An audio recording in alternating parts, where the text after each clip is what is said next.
and softer dirt. Right after the flood, you get an earth covered with layers of sediment. It's going to take a while for that to get hard. Maybe first 10 years, it would get a certain percentage of its hardness and then gradually get harder as time goes along. And today it's solid rock. But for the first 10 or 15 years, it was probably much, much softer. Especially the first few weeks as the water's running off from this flood. It probably eroded half of the gully or the valley in a few minutes. Remember that gravel pit we went motorcycle riding in all the time after that one big rainstorm? Made a giant canyon about a third as big as this room just after one rainstorm. It's unbelievable what water can do when it really gets moving. The other problem you have is when water really gets going, it picks up lots of debris and it becomes like liquid sandpaper. So now it erodes even faster because of the abrasiveness of the material. Okay, Niagara Falls. Let's take a quiz here. Not a quiz, but ask a few questions. Who was responsible, one of the main guys responsible for turning our education system humanist? He signed the Humanist Manifesto. John Dewey. There we go. Good, good, good. What year was the Humanist Manifesto signed, the first one? 1933. Do you like raisins? 1933. What year did Darwin's book come out? 1859. There we go. Okay. You got that one? Let's see. Let me think of another question. Okay, I got it. The Niagara River runs into what lake? Lake Ontario. Somebody got it over there, too. Who is that? Did you get that, brother? You did? We didn't get it. We'll take it. You'll take the raisin. Okay, good, good. How long is the valley at the bottom of Niagara Gorge? 7.5 miles. There we go. And what's the erosion rate right now? 4.7 feet a year. Okay? Good. Have some more in a minute. Look at a couple more facts here and we'll take a little break. The oceans are getting saltier every day. I had quite an interesting debate last night with the two very skeptical students that came to the meeting when I spoke in Alabama. And they argued about this point for quite a while. They said the oceans are not getting saltier. Well, there's many lengthy studies have been done about the salinity of the oceans. Waters from the river flow into the oceans, obviously. All of them end up there eventually. About 30% of the rainwater goes into the oceans. The rest is evaporated back right off the land or soaks into the water table, the aquifer it's called. As the water evaporates out of the ocean, it leaves behind all of its salt. What's this process called? Well, as the oceans get saltier, it's called salination, but the removing of fresh water is called evaporation or desalination. There's a couple other names for it. It desalinates the water. There are emergency cruise or kits that they put on aircraft if they crash in the ocean. They have a little ball you blow up full of air. The sunlight will distill. Distillation, it's called. It'll distill the salt water and make it separate the salt from the fresh water. And it makes about a quart a day, so you got to be careful. Don't take a bath every morning. There was a guy who wanted to see if he could row across the ocean in a rowboat.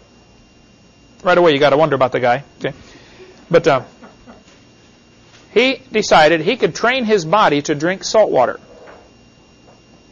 So he started a couple of months early before the trip, drinking just a little bit of salt water along with the rest of his water throughout the day. He would just add a little bit of salt water. Over a period of several months, I think it was 6 months, he got used to salt water. He could drink it.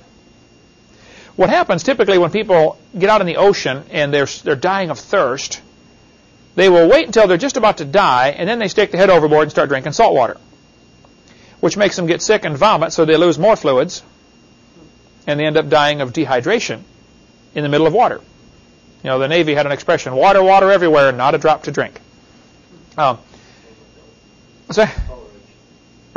So this guy decided he could train his body to drink salt water, and he did. And he, I believe, rowed across the ocean or made it quite a ways out without just living off the salt water. You could. It'd be kind of hard on your kidneys, I would think, because they have to filter out the water, but I guess you could get your body used to this. If anything you do gradually, you probably can get used to. People get used to drinking whiskey, I suppose, so I guess you get used to about anything else. But the oceans are getting saltier every day. Now, there's many different salts that go into the ocean. There are aluminum salts and all sorts of different salts. There's a great article about the various different salts washing into the oceans. It's one of the impact articles, IMPACT. I have all of the back issues. They're put out by Institute for Creation Research, ICR. They would be well worth getting. Just little one-page articles. They're 10 cents apiece. They started in 1974, I believe, and they do one a month, so they're up to number 350 right now. So for 35 bucks, you can get all of the back issues if you really want some fascinating reading. They have several of them just on this issue of how much salt goes into the ocean every year, and how much is the ocean gaining, how old can the ocean be based on the amount of salt it gains. And it depends which one of the salts you want to measure. And I don't know, there's probably 50 different salts that they measure in this study. But bottom line is, all of them give different ages, but many of them center around a 5,000-year figure. The ocean could have gotten where it is today in less than 5,000 years as far as the amount of salt in the ocean. Today it's 3.6% salt, and it could have gotten there in 5,000 years or less. Some of them give less than that. Some of the numbers are like 100,000 years for the salts. So these skeptics were saying, well, the ocean is getting rid of its salt. I said, really, how is it doing that? Well, one way they say is when the wind blows, the water sprays up on the beach and dries up and leaves the salt behind. Oh, well, how big of an area does that affect? We're, what, 6 miles from the beach? Do we get any salt spray here? No. You got to be within a very short distance of the beach. Well, as soon as it rains. As soon as it rains, it washes back in. You know, this is not a good way to get rid of the salt. They're trying to say there are some other methods of the salt being eliminated from the ocean water, and there may be some minor factors here. All this is taken into consideration. If you want to get into the study of this, I would recommend the impact article. I don't know the number. I could look it up. Impact article. It's one of the early ones in the hundreds about the salinity of the oceans. Well, one of the skeptics asked me in a debate I was in one time, he said, now, Mr. Hovind, would you please tell the audience how the freshwater fish survived in Noah's flood? Interesting question, because today freshwater fish and saltwater fish, can't survive in the opposite environment very long.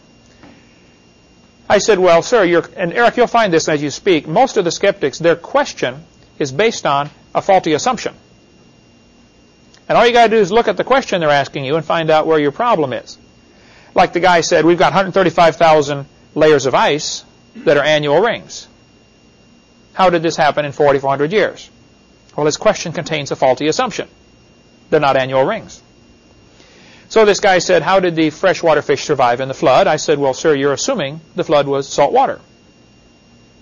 I mean, isn't that an obvious assumption in his question? He said, well, the ocean is salt water. I said, well, yes, sir, it is today. That doesn't mean it was during the flood. I think during the flood it was probably all fresh water, or mostly fresh water, and all the animals were fresh water. And in the last 4,400 years, many animals have become saltwater adapted. They have adapted to salt water. And he said, well, see, that's evolution. I said, no, sir. Today we have freshwater alligators and saltwater alligators.